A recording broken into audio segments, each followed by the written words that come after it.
నమస్తే, welcome to Pragathi media. నేను ఆదిత్య. వీధి కుక్కల విషయంలో సుప్రీంకోర్టు ఇచ్చినటువంటి తీర్పు మనం చూసాం.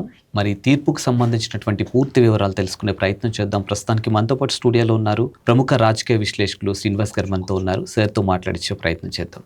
నమస్తే సార్. నమస్కారం సార్, వీధి కుక్కల విషయంలో సుప్రీంకోర్టు తీసుకున్నటువంటి నిర్ణయం చూస్తుంటే అంటే రాష్ట్రాల్లో కూడా ఈ సమస్య అంత తీవ్రంగా ఉందా అనే ప్రశ్న వినిపిస్తుంది. నిజంగానే ఈ సమస్య అంత తీవ్రంగా ఉందా సార్ అసలు?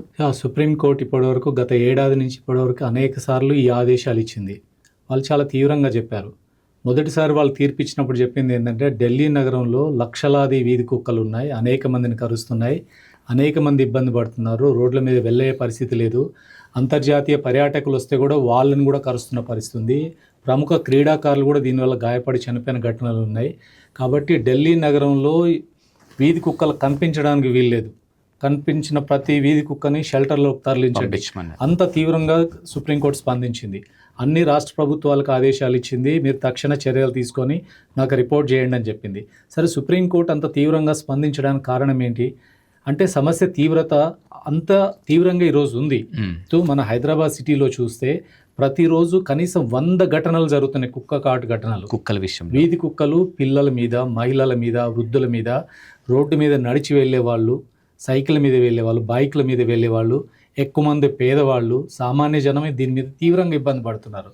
ఇన్ని దాడులు జరుగుతున్నాయి, అనేక మంది పిల్లలు చనిపోయిన ఘటనలు ఉన్నాయి, గాయపడ్డ ఘటనలు ఉన్నాయి. ఇటీవల ఒక మూగ బాలుడి మీద దాడి చేస్తే తీవ్రంగా మొత్తం బాడీ అంతా రక్తంతో నిండిపోయిన పరిస్థితి. ముఖ్యమంత్రి కూడా స్పందించాడు, ఆయనకు మన సహాయం చేద్దామని. బైక్ మీద వెళ్తూ ఒక ఉద్యోగి వెంటబడితే కుక్క పరిగెత్తుతూ కింద పడి చనిపోయిన ఘటన ఒక ఎలక్ట్రిసిటీ ఎంప్లాయీ చూసాం. ఇలాంటి ఘటనలు ప్రతిరోజు జరుగుతున్నాయి. దీని సమస్య పరిష్కారం చేయాలి కదా.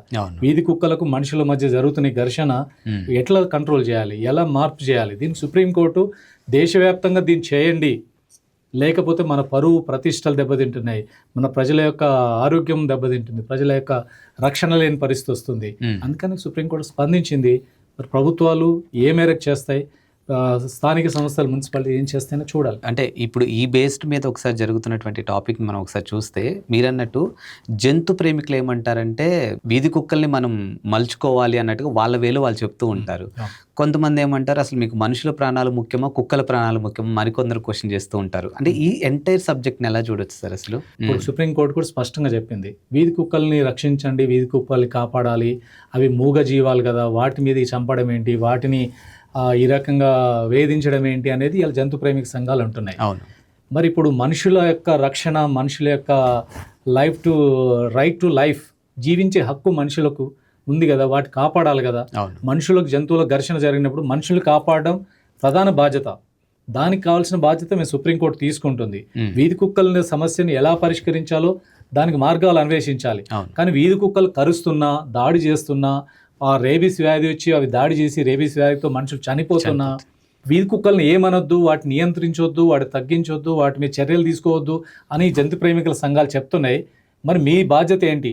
మనుషుల మీద గాయాలైనప్పుడు, మనుషుల మీద వీధి కుక్కలు దాడి చేస్తే ఏ రోజైనా మీరు మనుషుల తరఫున మాట్లాడారా? మనుషుల రక్షణ కోసం మీరైనా చర్యలు తీసుకున్నారా? రేపు అట్లాంటి ఘటన జరిగితే మీ బాధ్యత మీరు తీసుకుంటారా? చెప్పండి అని చెప్పి సుప్రీంకోర్టు అడుగుతుంది. జంతు ప్రేమికుల సంఘాలు ఏమి దాని మీద మాకేం బాధ్యత లేదు, ఎందుకంటే వీధి కుక్కలకి ఏమైనా జరిగితే వాళ్ళు స్పందిస్తున్నారు, దానికోసం ప్రొటెస్ట్ చేస్తున్నారు. మనుషులకు ఏం జరిగినా వాళ్ళు మాట్లాడలేదు. అక్కినేని అమల కావచ్చు, లేదంటే మేనకా గాంధీ కావచ్చు, ఇక్కడ రేణుకా దేశాయ్ కావచ్చు, ఎవరైనా వీళ్ళంతా వీధి కుక్కల తరఫున మాట్లాడుతున్నారు. మనుషులకు ఏం జరిగితే పట్టించుకోవట్లేదు. తీసుకోవాలి కదా, మరి మనుషుల ప్రాణాలకు బాధ్యత లేదా, వాళ్ళు రక్షణ ఇచ్చాలి. చిన్న పిల్లలు ఎక్కువ మందికి దెబ్బతింటే చిన్నపిల్లల హక్కులు లేవా? వాళ్ళు కాపాడాల్సిన బాధ్యత వీళ్ళకి లేదా? జంతువుల గురించి మాట్లాడుతున్నారు. అందుకని సుప్రీంకోర్టు ప్రశ్నిస్తుంది, అందరం సమాజం కూడా ప్రశ్నిస్తుంది. మనుషులు కాపాడుకుందాం, చిన్నపిల్లల్ని కాపాడుకుందాం, మహిళలు కాపాడుకుందాం. రోడ్డు మీద పేదవాళ్ళు, ఎక్కువ మురికివాడలు, స్లమ్స్లో ఎక్కువ వీధి కుక్కలు ఉండేది అక్కడే. వీధి కుక్కల విషయంలో సుప్రీంకోర్టు చెప్తుంది ఒకటే, అంటే ఏదైతే రేబీస్ వ్యాధి ఉందో అది కానీ, లేకపోతే ఇంకా ఆ కుక్కలు శృతి మించి మనుషుల మీద అటాక్ చేస్తున్నప్పుడు కారుణ్య మరణానికి సంబంధించినటువంటి ఒక అప్డేట్ని కూడా ఇవ్వడం జరిగింది. సో దీన్ని ఎలా చూడొచ్చు అసలు? ఇప్పుడు వీధి కుక్కల కారణంగా చాలామంది చనిపోతున్నారు. రేబీస్ వ్యాధి ఒకసారి సోకితే ఇంకా దానికి ఏ రకమైన ట్రీట్మెంట్ లేదు. కాబట్టి అట్లాంటి వీధి కుక్కల విషయాలు ఏం చేయాలి? మామూలుగా వీధి కుక్కల గురించి చెప్పడం, వాటికి స్టెరిలైజ్ చేయాలి, లేదంటే వాటికి వ్యాక్సినేషన్ ఇవ్వాలి, వాటిని నియంత్రించాలి, ఇట్లాంటివన్నీ. కానీ ఎక్కడైనా అవి ఫెరోషియస్గా ఉంటాయి, మీద పడి దాడి చేస్తుంటాయి, లేదా రేబీస్ వ్యాధి సోకుంటాయి, అట్లాంటి వీధి కుక్కల విషయంలో ఏం చేయాలి? అవును. సో అందుకే సుప్రీంకోర్టు ఏం చెప్పింది, ఇట్లాంటి వాటికి మెర్సీ కిల్లింగ్, ప్రశాంతమైన మరణానికి మీరు చర్యలు తీసుకోండి. ఇప్పుడు ఉన్నటువంటి ఎనిమల్ యాక్ట్స్ ఏవైతుందో, ఎనిమల్ బర్త్ కంట్రోల్ యాక్ట్ కావచ్చు, క్రూయల్టీ అండ్ ఎనిమల్స్ యాక్ట్ 1960 కావచ్చు, ఆ చట్టాల పరిధిలో ఇట్లాంటి వాటికి ప్రశాంత మరణానికి కావాల్సిన చర్యలు తీసుకోండి. అంటే పిచ్చి కుక్కల్ని చంపేయచ్చు, కాబట్టి దాన్ని చట్టం ప్రకారం చేయండి అని ఇప్పుడు సుప్రీంకోర్టు చెప్పింది. ఇంతకుముందు ఎప్పుడు అలాంటి చెప్పలేదు. ఇప్పుడు అంతర్జాతీయంగా అనేక దేశాలలో జంతువుల విషయాలలో, జంతువులు దాడి జరుగుతున్న సందర్భాల్లో ఇట్లాంటి చర్యలు తీసుకుంటున్నారు.